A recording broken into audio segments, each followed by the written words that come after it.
Well, good afternoon. I'm here at Eastgate Shopping Center in Chapel Hill, and with me is Secretary Buffalo from Public Safety, Colonel Johnson from the Highway Patrol, of course Sheriff Blackwood, Orange County.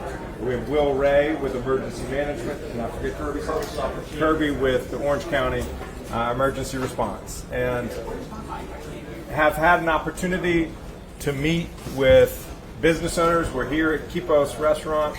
The entire restaurant got washed out. I was talking with Ely from Olma's Jewelry. His entire jewelry store got wiped out. Thank goodness.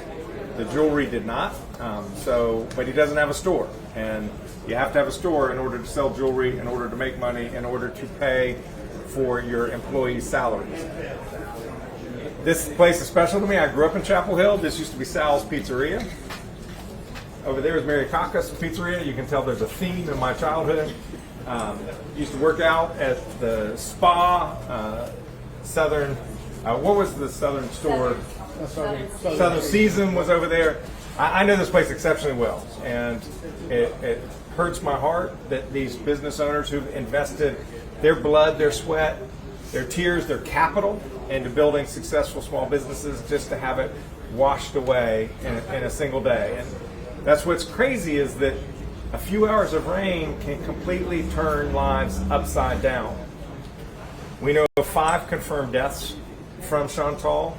Our hearts go out to those families who are dealing with that pain today and will be again tomorrow and every day thereafter. Our hearts go out to these business owners who have lost so much of what they've built over so long. I'm really grateful to these folks back here, the Orange County Sheriff, the State Highway Patrol, Emergency Management, the teamwork between local and state officials to respond to Chantal in real time, Swiftwater Rescue, Department of Transportation. So many different actors came together to try to minimize the human suffering of this storm, and they saved lives, and we're all incredibly grateful for them.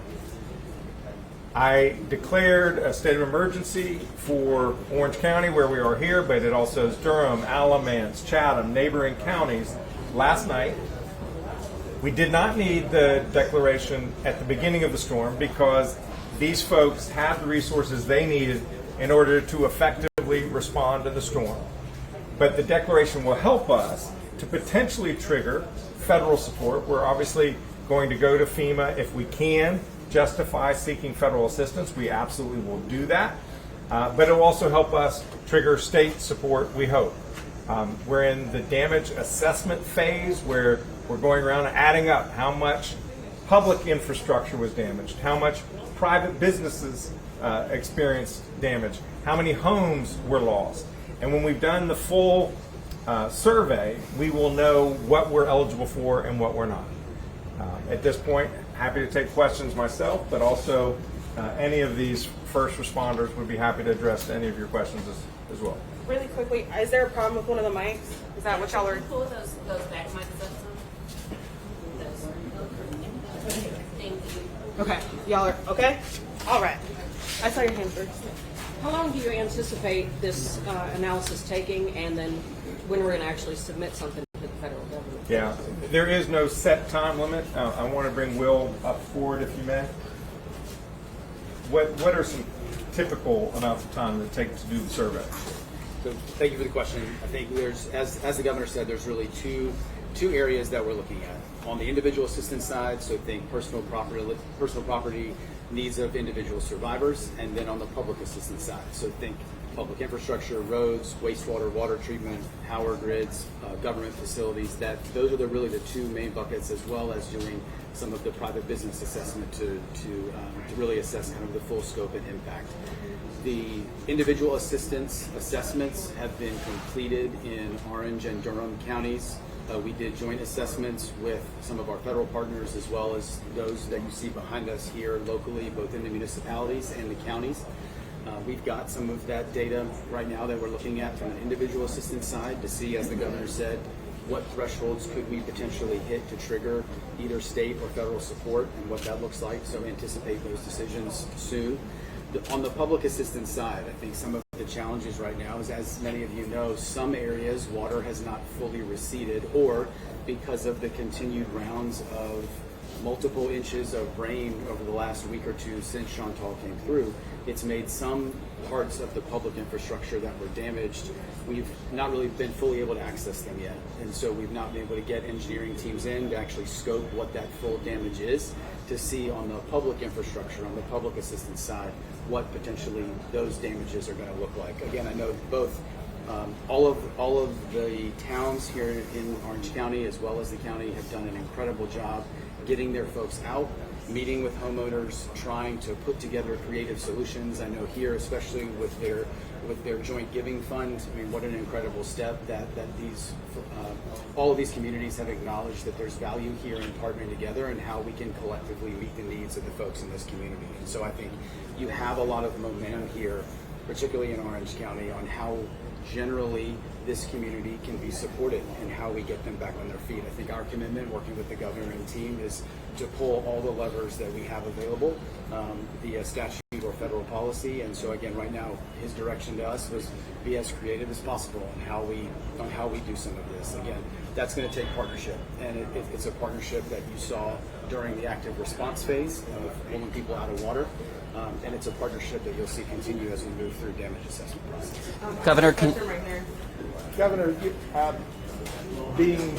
having grown up here, you know that this facility, Camelot Village, which you're going to next, have been flooding pain points basically since they were built. I mean, from a resilience standpoint, what can the state bring to the table as far as pushing the noodle in a certain direction here, as far as building up resilience, orchestrating buyouts as may be necessary? There's federal funding called the BRIC program that is intended for resilience. Unfortunately, the Trump administration turned that spigot off. So we're in court right now to try to get that spigot turned back on. The idea is where there are problem areas and we can make infrastructural investments to help mitigate future flooding, damage, destruction, we want to do that. And so that is going to be an essential element of our review of Chantal and affected areas. What can we do reasonably with what sources of funds to try to prevent this kind of damage from happening again? Governor, can you expand on why it took 10 days to get that state of emergency declared? And how confident are you that these businesses will get the help that they need both at the state and federal level? Yeah, well, in order to do the state of emergency, we begin the assessment process. Will talked about the work we've been doing here in Orange and Durham. And so we had confidence that it's a big number. So that's why it made sense today to declare the state of emergency.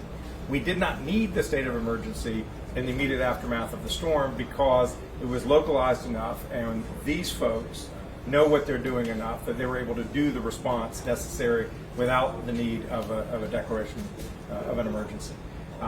My hope is that these businesses get back in operation as quickly as possible. I'm already seeing, I've been to inside two stores, I've heard about a third from another owner. They are already in there cleaning, they're taking sheetrock off the wall, they're bringing in new electrical. They are going to work as fast as they can so that they can welcome customers here in Chapel Hill. All right, I'm going to do two more questions. I'm sorry. What have you heard from legislative leaders yet, and what specifically would you like to see from them in terms of helping the region recover and shoring it up in the future? Yeah, I've got calls in to the leadership of the General Assembly. I've talked to a number of local legislators. I want to give a shout out to Senator Meyer and to Representative Wansey, who are here. Representative Price was with me in Alamance County last week. Look, they are out there talking to their constituents, trying to help us in the process of ascertaining what is the extent of damage. And so they are going to be part of the process of doing that assessment, and then they're going to be in the legislature advocating for everything we can get. Governor, this might be more for Director Ray, but what are the specific programs that you're trying to hit thresholds for right now? And I guess how optimistic are you that you're going to hit them? So I think I can speak on our side. I think we generally look at, in general statute here in North Carolina, there are established thresholds for both individual assistance, so again, programs for survivors, as well as public assistance. We have pre-established thresholds by FEMA for what we need to hit for both of those programs as well. So we're really looking at both of those kind of buckets of programs at both the state and the federal level. There's also support through the Small Business Administration that could also be available. And so Some of the data that we got earlier this week and some of the assessment is going to help determine what case can we make to which agency and which routes to, again, turn on which programs we can to try to get this community back on its feet. Yes, What-